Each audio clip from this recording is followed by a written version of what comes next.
আচ্ছা ভাবুন তো একবার, এই যে এত বড় একটা গ্লোবাল মার্কেট, সেখানে একজন বাংলাদেশি রপ্তানিকারক ঠিক কিভাবে নিজের জায়গাটা করে নেবেন? যখন চারদিকে এত প্রতিযোগিতা, তখন কিন্তু আসল চ্যালেঞ্জটাই হলো সঠিক ক্রেতার কাছে পৌঁছানো। তো চলুন এই ভিজিবিলিটি বাড়ানোর কৌশলগুলো একটু সহজ করে বোঝা যাক। দেখি কিভাবে একটা পণ্য তার আসল ঠিকানায় পৌঁছাতে পারে। শুরুতেই এই সংখ্যাটা দেখুন, 58.8 বিলিয়ন মার্কিন ডলার। অবিশ্বাস্য, তাই না? এটা হলো ২০২৪ সালে বাংলাদেশ থেকে মোট যে পরিমাণ পণ্য রপ্তানি হয়েছে তার ভ্যালু। এটা কিন্তু শুধু একটা ডেটা না, এটা হলো বিশ্ব বাণিজ্যে বাংলাদেশের জন্য যে কি বিশাল একটা সুযোগ আছে তারই প্রমাণ। কিন্তু এই বিশাল সুযোগের উল্টো পিঠেই আছে একটা বিরাট চ্যালেঞ্জ। দেশের ভেতরেই কিন্তু প্রায় ১,১৮,০০,০০০-এর বেশি ব্যবসা একে অপরের সাথে পাল্লা দিচ্ছে। ভাবা যায়, এত বড় একটা ভিড়ের মধ্যে নিজের ব্যবসাকে সবার থেকে আলাদা করে চেনানো যে কতটা কঠিন তা তো বোঝাই যাচ্ছে। তাহলে আসল প্রশ্নটা কিন্তু এটাই, এত বড় একটা মার্কেটে একটা ব্যবসা ঠিক কিভাবে আন্তর্জাতিক বায়ারদের চোখে পড়বে? এই আলোচনা জুড়ে আমরা ঠিক এই প্রশ্নটারই উত্তর খোঁজার চেষ্টা করব, আর সাথে দেখব কিছু একেবারে কাজের সমাধান। তো আমরা ধাপে ধাপে এগুব।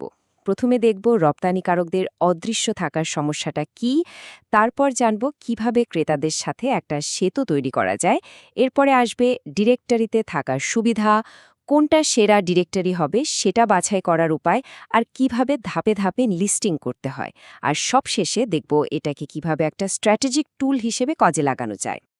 তাহলে চলুন শুরু করা যাক আমাদের প্রথম টপিকটা দিয়ে, রপ্তানিকারকদের অদৃশ্য থাকার সমস্যা। ব্যাপারটা এমন একটা চ্যালেঞ্জ যেটা অনেক ভালো ভালো রপ্তানিকারককেও ফেস করতে হয়। ব্যাপারটা এমন যে অনেকের কাছে হয়তো চমৎকার প্রোডাক্ট আছে, দামও দারুণ, কিন্তু তারপরেও তারা ঠিক সেই ক্রেতাদের কাছে পৌঁছাতেই পারছে না যাদেরকে তারা খুঁজছে। এটাকে বলা যায় এক ধরনের ইনভিজিবিলিটি ট্র্যাপ বা অদৃশ্যতার ফাঁদ। মানে শুধু ভালো প্রোডাক্ট থাকাই কিন্তু আজকাল যথেষ্ট না। তো এই অদৃশ্যতার সমস্যা থেকে বের হওয়ার রাস্তাটা কি? উপায় হল বায়ারদের সাথে সরাসরি একটা ব্রিজ বা সেতু তৈরি করা। আর সেই ব্রিজটাই হলো আজকের দিনের মডার্ন বিজনেস ডিরেক্টরি। এখন কথা হলো, বিজনেস ডিরেক্টরি জিনিসটা আসলে কি? সহজ কথাই, এটা হলো একটা অনলাইন প্ল্যাটফর্ম যেখানে বিভিন্ন বিজনেসের তথ্য, যেমন তাদের নাম, কি ধরনের কাজ করে, কি প্রোডাক্ট বানায় বা কোথায় অবস্থিত, এই সব কিছু খুব সুন্দর করে সাজানো থাকে। ফলে বায়াররা খুব সহজেই তাদের দরকারি কোম্পানিকে খুঁজে নিতে পারে। ভাবুন তো একবার, ব্যাপারটা কতটা বদলে গেছে। একসময় ছিল সেই মোটা মোটা ছাপানো বইয়ের ডিরেক্টরি, মানে ইয়েলো পেজেস। সেখানে তথ্য একবার ছাপা হলে আর বদলানোর উপায় ছিল না, আর সেটার পৌঁছানোর দৌড়ও ছিল খুব সীমিত। আর এখন এখন হলো ডিজিটাল প্ল্যাটফর্মের যুগ, যেখানে প্রোফাইল যখন খুশি আপডেট করা যায়, আর এক ক্লিকে লোকাল মার্কেট থেকে একেবারে গ্লোবাল মার্কেটে পৌঁছে যাওয়া যায়। আচ্ছা, তাহলে বোঝা গেল বিজনেস ডিরেক্টরি কি। কিন্তু প্রশ্ন হলো, এখানে লিস্টেড হয়ে লাভটা কি? একটা ব্যবসার জন্য এটা কেন এত জরুরি? চলুন সেই সুবিধাগুলোই এবার একটু দেখে নেওয়া যাক। এর সুবিধা কিন্তু অনেক। সবচেয়ে বড় সুবিধা হলো ডিসকভারেবিলিটি। মানে কোনো বায়ার যখন নির্দিষ্ট ক্যাটেগরিতে সার্চ করবে, তখন একটা ব্যবসাকে খুব সহজেই খুঁজে পাওয়া যাবে। এরপর আসে ক্রেডিবিলিটি বা বিশ্বাসযোগ্যতা। একটা ভেরিফাইড ডিরেক্টরিতে নাম থাকা মানেই হল ব্যবসাটা আরও বেশি প্রতিষ্ঠিত আর ভরসামন্দ।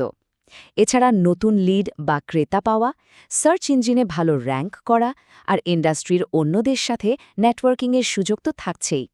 বিশেষ করে যারা রপ্তানি করে তাদের জন্য তো সুবিধাগুলো আরও বেশি কাজের। প্রথমত, টার্গেট করা বিদেশি ক্রেতাদের কাছে পৌঁছানো যায়, আর এর জন্য কিন্তু বিশাল কোনো মার্কেটিং বাজেটও লাগে না। একটা ভালো লিস্টিংয়ের মাধ্যমে নিজেদের স্পেশাল প্রোডাক্ট বা স্ট্যান্ডার্ডগুলো তুলে ধরা যায়। বায়ারদের সাথে যোগাযোগটা অনেক সহজ হয়ে যায়। আর নতুন কোনো দেশে ব্র্যান্ড পরিচিতি তৈরির প্রথম ধাপটাও কিন্তু এখান থেকেই শুরু হতে পারে। বেশ, তাহলে ডিরেক্টরিতে থাকার সুবিধায় তো বোঝা গেল।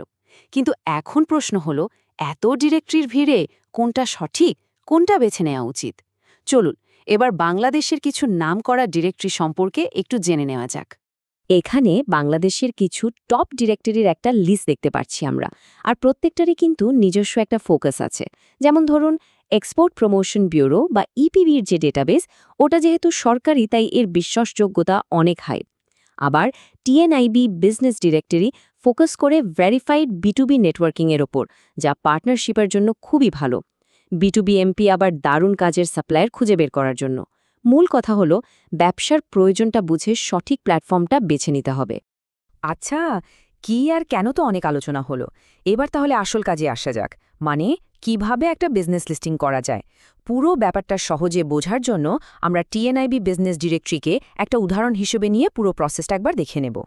যেমন এই টিএনবি ডিরেক্টরিতে বিভিন্ন ধরনের অপশন আছে। বিজনেসের লক্ষ্য আর বাজেট অনুযায়ী এখানে ফ্রি, অ্যানুয়াল, এমনকি লাইফ টাইম মেম্বারশিপও নেওয়া যায়। এর ফলে ছোট হোক বা বড়, যে কোনো ব্যবসায়ী নিজেদের সুবিধা মতো একটা প্যাকেজ বেছে নিতে পারে।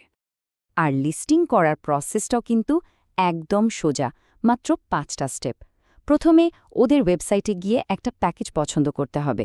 তারপর বিজনেসের সব ইনফরমেশন রেডি করে সঠিক ক্যাটাগরি সিলেক্ট করে সাবমিট করতে হবে। এরপর একটা ভেরিফিকেশন প্রসেস আছে, সেটা কমপ্লিট করতে হবে। আর সব শেষে নিজের লিস্টিংটাকে আরও ভালো করে অপটিমাইজ আর প্রমোট করতে হবে। ব্যাস, হয়ে গেল। তো এত সব আলোচনার পর একটা বিষয় কিন্তু একদম পরিষ্কার। একটা বিজনেস ডিরেক্টরি মানে কিন্তু শুধু একটা নামের তালিকা না, এটা আসলে ব্যবসার গ্রোথের জন্য খুবই গুরুত্বপূর্ণ একটা স্ট্র্যাটেজিক টুল। তাহলে মূল কথাটা কি দাঁড়ালো? বিজনেস ডিরেক্টরি একটা ডিজিটাল অ্যাড্রেস বুকের চেয়েও অনেক বড় কিছু। এটা আসলে কম খরচে গ্লোবাল বায়ারদের কাছে পৌঁছানোর একটা গেটওয়ে বা দরজা। এটা বিশ্বাস তৈরি করে আর বিজনেসের জন্য নতুন নতুন সুযোগের রাস্তাও খুলে দেয়। পুরো ব্যাপারটাকে একটা লাইনে খুব সুন্দরভাবে বলা যায়। কোডটা হলো, লিস্টেড হওয়া মানে শুধু অনলাইনে থাকা নয়, এর আসল মানে হলো সঠিক মেসেজটা নিয়ে সঠিক ক্যাটাগরিতে একদম সঠিক মানুষগুলোর কাছে খুঁজে পাওয়া যাওয়া। তাহলেই শেষ করার আগে একটা প্রশ্ন রেখে যাই। একটা ব্যবসা কি শুধুই অনলাইনে আছে, নাকি সেটা স্ট্র্যাটেজিক্যালি সারা বিশ্বে ভিজিবল বা দৃশ্যমান? এই উত্তরটার ওপরেই কিন্তু একটা ব্যবসার ভবিষ্যৎ অনেকখানি নির্ভর করে।